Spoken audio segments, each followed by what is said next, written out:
So, gross metaverse. That's a heck of a title for our source material today, right? And with a name like that, you know this isn't going to be your typical shiny sales pitch. Let's dig in and see what this is all about.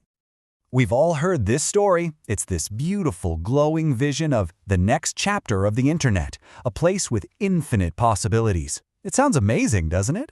A brand new digital frontier full of nothing but promise.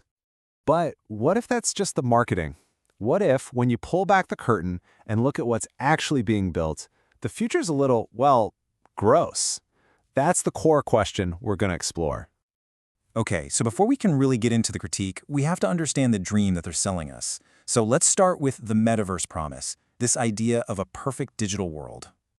And believe me, the promises are huge. They're talking about limitless social connection, a whole new economy for creators where everybody wins, entertainment that's totally immersive, and even revolutionizing the way we work and learn. It's basically pitched as a digital utopia where you can finally be whoever you want to be. It's a really powerful vision. All right, so that's the dream. Now, let's follow the money, shall we? This brings us to the gross economics of it all, and a look at where the cash really flows. Just look at that number for a second. $120 billion, with a B. That's how much big tech is pouring into these platforms in just 1 year. This isn't some small side project. It's one of the biggest financial pushes we've seen in a long, long time. So where's all that money going? Well, a huge chunk of it is going into virtual real estate.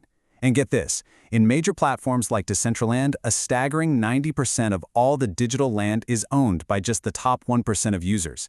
This isn't exactly the decentralized paradise for everyone we were promised. It's starting to look a whole lot like a system run by a few digital landlords.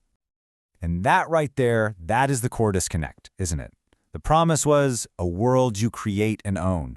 But the reality, when you look at the data, seems to be a world you rent from others. The source material even has a name for it: digital feudalism.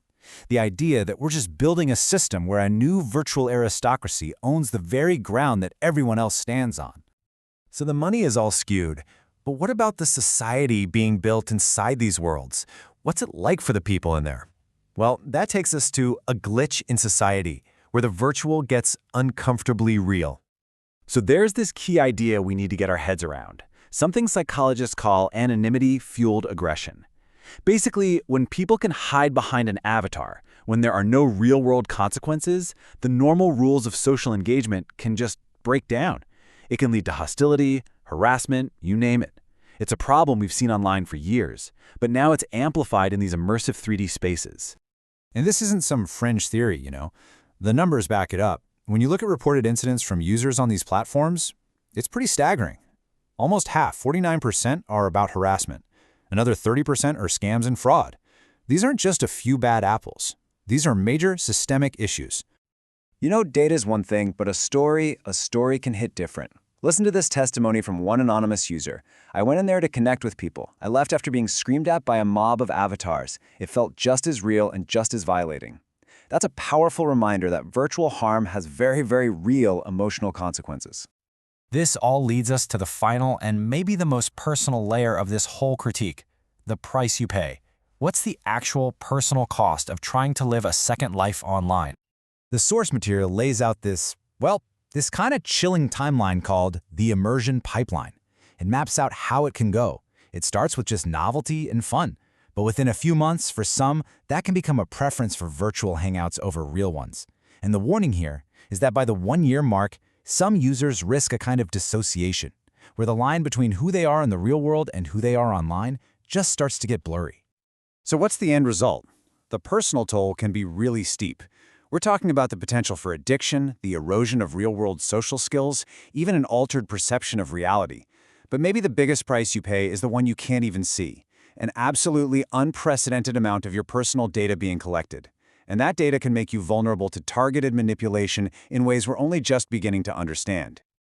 Okay, we've looked at the money, the social fabric, and the personal cost. It all boils down to one single massive question: what future are we actually building here? It feels like we're standing at a fork in the road, right? There are really only 2 ways this can go. The utopian path, that dream of a decentralized, user-owned world that's genuinely creative and empowering, that's still possible. But the dystopian path, The one that's centralized, corporate-controlled, exploitative, and ultimately isolating? Well, that seems to be the one we're currently on. Which leaves us with the final and most critical question of all. Is this gross metaverse inevitable? Is it a done deal? Or is there still time to wake up and consciously choose the other path? According to this analysis, that's a decision we're all making, together, right now.